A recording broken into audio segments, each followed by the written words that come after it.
Praise the Lord. Good morning guys. Good morning mga kababayan natin, mga Pilipino dito sa Pilipinas at nasa abroad. Good morning mga tatay, nanay, mga anak, mga kuya at ate, mga tito at tita. Bago tayo mag-start sa aking i-vlog, meron akong bagong i-vlog ngayon. Yung aking okay.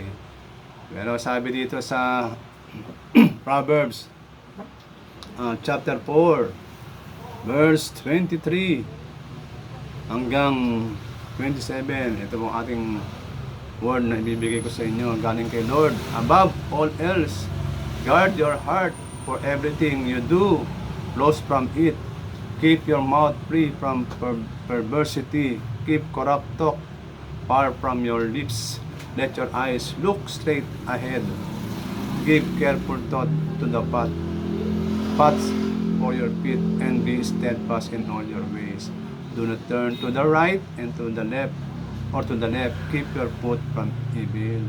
So ito po yung sabi ni Lord na lagi daw natin babantayan ang ating mga puso. Kadalasan sa ating buhay, ang mga puso ang nagkakaproblema, hindi lang kaisipan.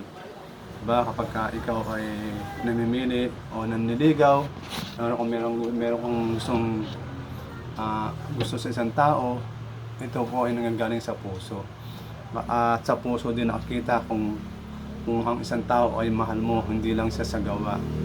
Nasabi, lahat daw ng lumalabas sa bibig natin, masama man o mabuti, ito daw po ay galing sa puso. Kaya ang dapat natin gawin, mas maganda po na ang lalabas sa ating bibig ay mga mabubuting salita. Kasi po, pag tayo po ay nagsalita ng masama sa ating kapwa, ito po ay, ang ating kapwa ay nasusumpa siya, nagkakaroon siya ng curse.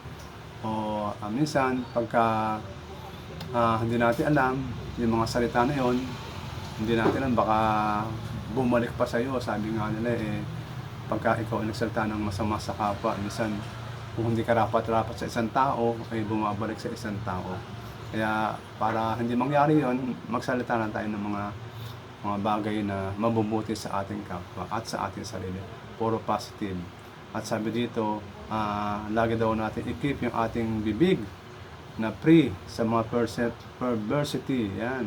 Yung mga corrupt talk, yung mga salita daw, mga hindi ka nais-nais o hindi ka lugod-lugod sa Panginoon. At lagi daw natin ituon ang ating mata na i-fix natin yung ating mata to gaze directly before you. Huwag daw tayo yung kumbaga sa buhay natin, ituon daw natin yung ating mga mata straight sa ating Panginoon.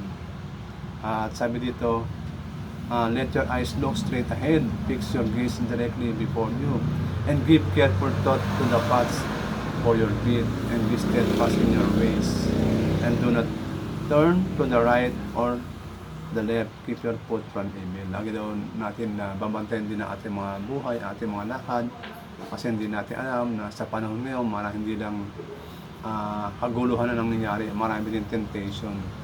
Kaya temptation sa pera, temptation sa sa mga ngayon social media, temptation sa pagkain, o temptation sa mga lugar na pinupunta natin, baka tayo mapahamak. Kaya itong sabi ng Panginoon na hindi lang natin babantayan yung puso natin, siyempre pati na rin yung ating mga mata, ating tenga, bibig. Lagi natin babantayan yan, at lalo yung makaisipan natin. Kasi kung ano din yung mga nakikita natin, yung mga naririnig natin, mga pumapasok sa isipan natin, ay yan din ay dumadaan din sa ating puso. At lagi natin babantayan ang ating bibig na huwag tayo makapagsalita ng mga bagay na makakasakit sa ating kapwa.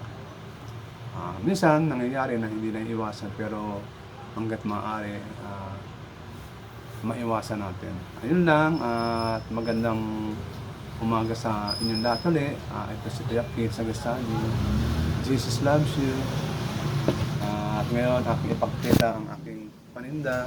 Muli, meron akong mga pandagdag na paninda dito sa aming tindahan.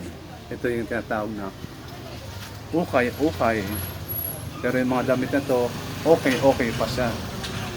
Yan, meron ako dito. Yan, papakita. Yan, umaga ngayon, dumating ako dito, 6:30. Inagahan ko, yan. Yan, ito yung akong mga ukay. Ito yung jacket. Meron akong jacket dito.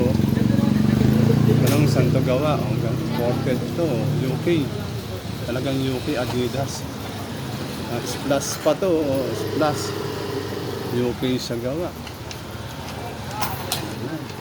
At meron din ako mga gown.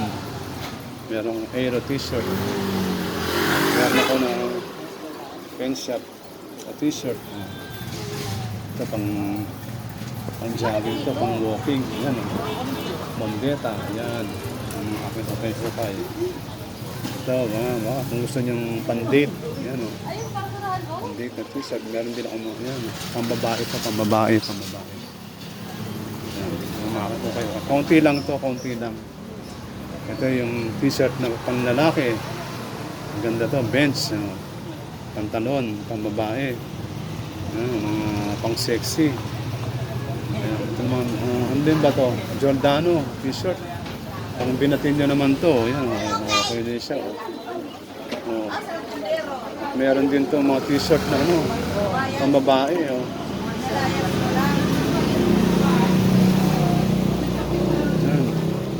Ito mga, ano ba to? Pang presko to. Pang summer outfit. Ayan o. Oh. Hello, okay. Oh, sexy o.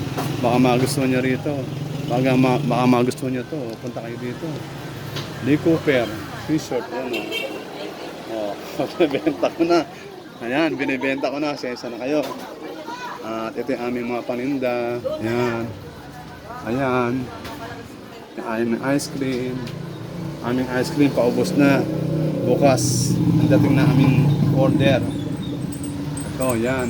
Yung aming mga paninda. Meron kaming kasoy. Yan.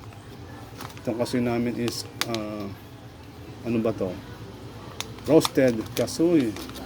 Ito yung crispy kasoy. Ito naman yung garlic kasoy. Ayan. Meron kaming spicy dito nabili na ata. Ito yung aming red velvet cream cheese brownies. Meron kami big oven. Yan. Ito yung aming mga mini crunch. Yan, mini crunch namin. Yan. Yan lang po. Dahil maiksi lang yung aking time dito sa aking pag-vlog. So hanggang dito na lang uli. So, ayun. Muli, hanggang dito na lang. God bless you all. See you. At huwag natin kalimutan na tumawag lagi sa Panginoon. Magpasalamat oras-oras dahil hindi natin alam na kung kailan darating si Lord at yung buhay natin. Isambit natin lagi kay Lord everyday. Salamat na marami. Ito si Kids. Thank you and God bless you all. Yan.